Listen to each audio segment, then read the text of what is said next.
गुरुर्ब्रह्मा गुरुर्विष्णू गुरुर्देव महेश्वरा सद्गुरु साक्षात परब्रह्म तस्मै श्री सद्गुरवे नमः।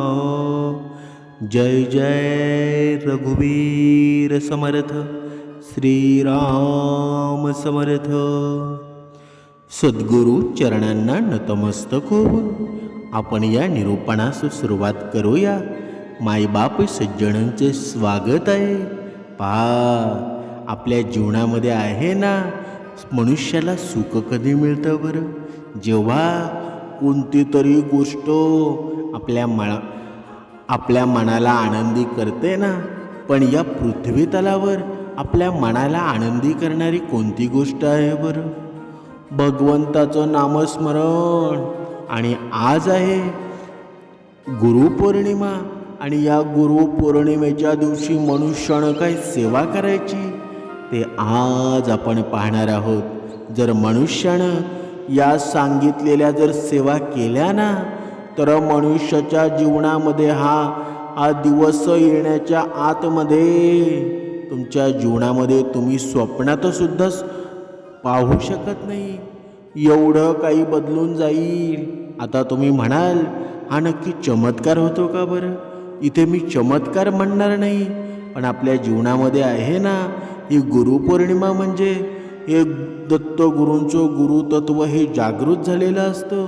म्हणून या दिवशी आहे ना, या सेवा केल्या ना, तर आपल्या जीवनामध्ये अनेक पटीनं ऊर्जा निर्माण होत असते, पुण्याचा साठा होत असतो।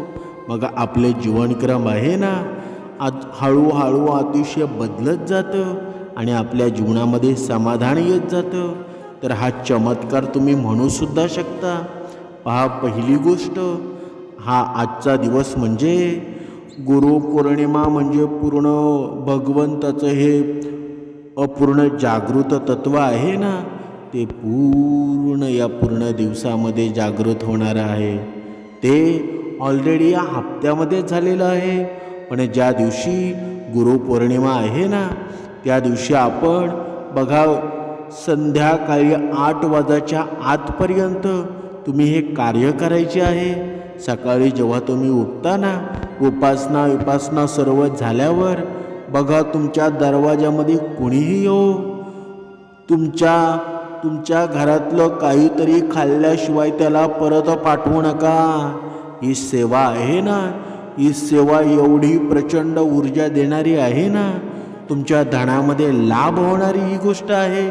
म्हणून आपण काय करायचं आहे हे लक्षात घ्या। म्हणजे तुमच्या हातून जेवढं तुम्हाला दान देता येईल ना, तेवढं दान द्यायचं आहे। कारण तो मनुष्य, त्या मनुष्यानं तुम्हाला आशीर्वाद द्यायला हवे की तू देवासारखा माझ्यापाशी धावून आलास आणि मला तू मदत केलीस। जेव्हा तो असा मनुष्य म्हणेल ना, तर तो तुमच्या जीवनामध्ये धन साठा वाढल्याशिवाय राहणार नाही। कारण भगवंताचं हे तत्व आहे ना, हे गुरुतत्व आहे ना, ते जागृत झालेलं आहे। म्हणून या दिवशी कोणी जर पाणी मागितलं ना, तर त्याला पाणी द्या, भुकेलेल्याला काही अन्न द्या। तुमच्या जीवनामध्ये एवढा बदल होईल ना, तुम्ही स्वतःला माहीत सुद्धा नसेल कोणत्या हातून तुमच्या घरामध्ये संपत्ती येऊन जाईल। पण एक गोष्ट लक्षात ठेवा, मूर्खाशी वाद घालू नका। कोणाला वाटेल ही अंधश्रद्धा आहे, अजिबात अंधश्रद्धा नाही। कारण हे गुरुतत्व आहे ना, या गुरुतत्वाचा अजून म्हणजे शेवटच होणार नाही, कधीच शेवट होणार नाही। जेव्हा पृथ्वी नव्हती ना, तेव्हा सुद्धा गुरुतत्व होतं, आणि पृथ्वी आहे ना, तेव्हा सुद्धा हे गुरुतत्व आहे। म्हणून या गुरुतत्वाचा आहे ना, प्रत्येकानं लाभ घ्यावा। म्हणून एखादा मूर्ख तुम्हाला म्हणत असेल ना की ही तू सेवा करू नको, आपल्याला पूर्ण दिवस दिगंबरा दिगंबरा श्रीपाद वल्लभ दिगंबरा, बघा मागच्या निरूपणामध्ये हे सांगितलेलं आहे, पण आता सुद्धा सांगणं गरजेचं आहे। ज्यांनी मागचं निरूपण ऐकलेलं नसेल ना, त्यांना सांगणं आहे जेव्हा जेव्हा हे निरूपण तुमच्या कानी पडेल ना, तेव्हापासून हे नामस्मरण करायला सुरुवात करा. कारण आजचा परत दिवस यायला 1 वर्ष लागेल. म्हणून मूर्खाशी वाद घालून कोणीही बुद्धिमान होत नाही. मूर्खावर विजय मिळवण्याचा एकच उपाय आहे, तो म्हणजे त्याच्याकडे दुर्लक्ष करणं. तुम्ही त्याच्यावर दुर्लक्ष करा आणि जीवनामध्ये आपण पुढे जाऊया. म्हणजे आपल्या जीवनामध्ये झालं काय सध्या की आपण आहे ना, बघा कोणीतरी भोंदू बाबा येतो, काहीतरी आपल्या मुलींबाबत स्त्रियांबद्दल अत्याचार्य गोष्टी आपण वारंवार ऐकत असतो. आपल्या घरातसुद्धा अशा गोष्टी घडतात. म्हणजे पण आपला आहे ना, अलीकडच्या काळामध्ये भगवंतावरचा विश्वासच उडलेला आहे. का उडला आहे बरं? त्याला कारण भगवंत नाही, त्याला कारण आपण आहे. भगवंताने आपल्याला जेव्हा बघा हा काळ सुरू झाला ना, सत्ययुग सुरू झाला ना, तेव्हा छोटे छोटे कपडे घालायचे का? बघा तुम्ही विचार करा, तेव्हा अंगावर का कपडे नसायचे बरं? कारण तेव्हा अंगावर कपडे घालायला नसायचे, एवढी गरिबी होती. आणि आज एवढे कपडे आहेत ना की प्रत्येकाला एक एक कपट आहे, तरीसुद्धा मनुष्य आहे ना तोकडे कपडे घालतो. हे असं होतं का? आपण या गोष्टीचा विचार करायला हवा. खिशाचं वजन वाढवता वाढवता जर नात्यांचं वजन कमी झालं ना, तर समजून घ्या व्यवहार तोट्याचा आहे. कुटुंबाचं प्रेम आणि मित्रांची सोबत ही संपत्ती प्रतिष्ठेपेक्षा पण खूप मोठी असते ना. म्हणून माणसांचा संग्रह करणं इतकंसं सोपं नसतं जितकं पुस्तकाचा संग्रह करणं असतं. कारण पुस्तकाचा संग्रह करण्यासाठी आहे ना पैशांची गुंतवणूक करावी लागते, तर माणसाचा संग्रह करण्यासाठी भावनांची कदरच करावी लागते ना. म्हणून कोणाचे कधी काय होईल कोणाला माहीत असतं का बरं? अजिबात नसतं ना. म्हणून हुशार माणसानं कामे लगेच करावी, उगाच कर्तव्यात चालढकल करू नये, नाहीतर आपल्या जीवनामध्ये दुःखच येतं ना. म्हणून या आजच्या दिवशी आहे ना, गुरुपौर्णिमेच्या दिवशी आपल्याला ही सेवा करायची आहे. ही सेवा आपण जर पूर्णपणे मन लावून जर केली ना, तर आपल्या जीवनात सुद्धा जादुई आपलं जीवन होईल. आता जादुई जीवन म्हणजे काय? की आपण स्वप्नात सुद्धा पाहू शकत नाही. आपण सर्व घेतलेली कार्य आपोआप मार्गी लागतील.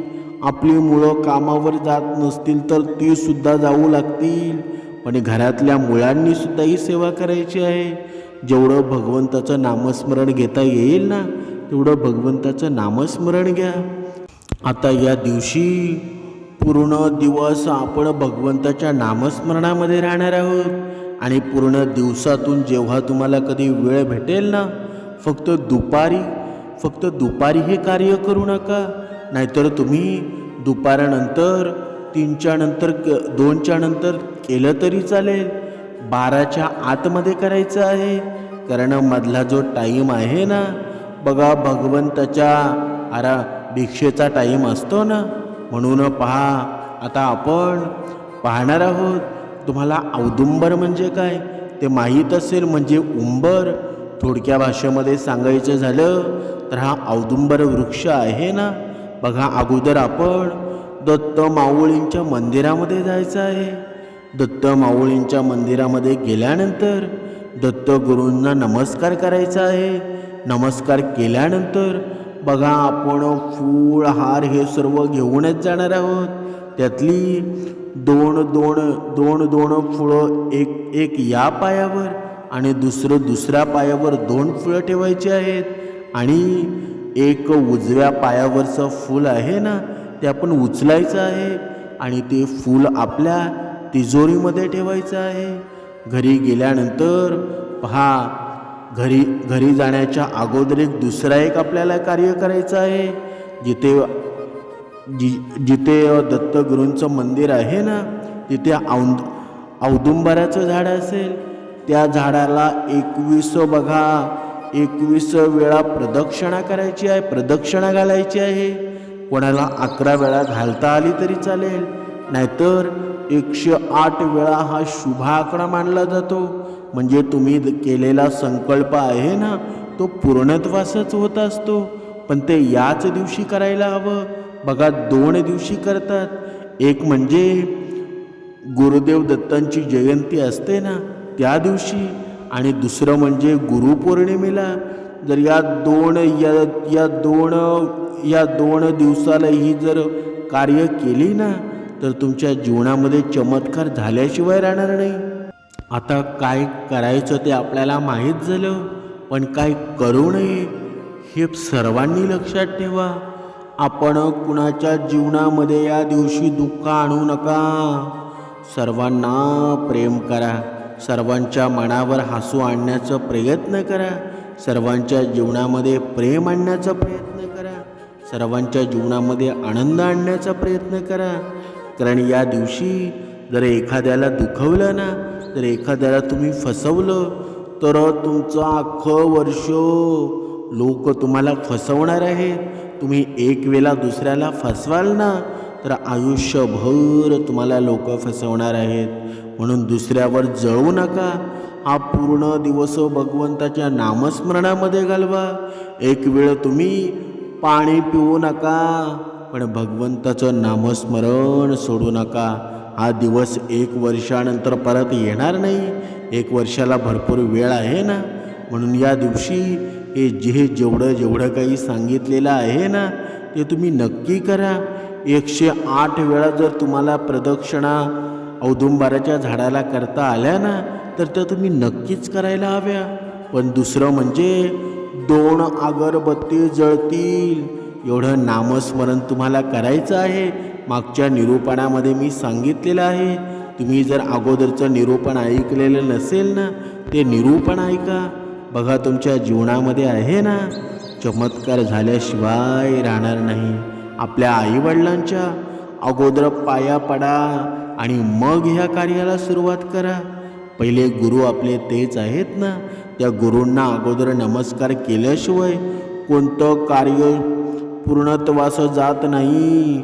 म्हणून आपल्या अगोदर गुरूंना मान द्या आणि मग भगवंताला मान द्या. बघा आपल्या जीवनामध्ये किती ऊर्जा निर्माण होईल. तुम्ही पाहिलेली स्वप्न सत्यामध्ये उतरतील आणि पूर्ण तुमचं संघर्षमय जीवन आहे ना ते सुखामध्ये बदलून जाईल. अवधूत चिंतन. श्री गुरुदेव दत्त.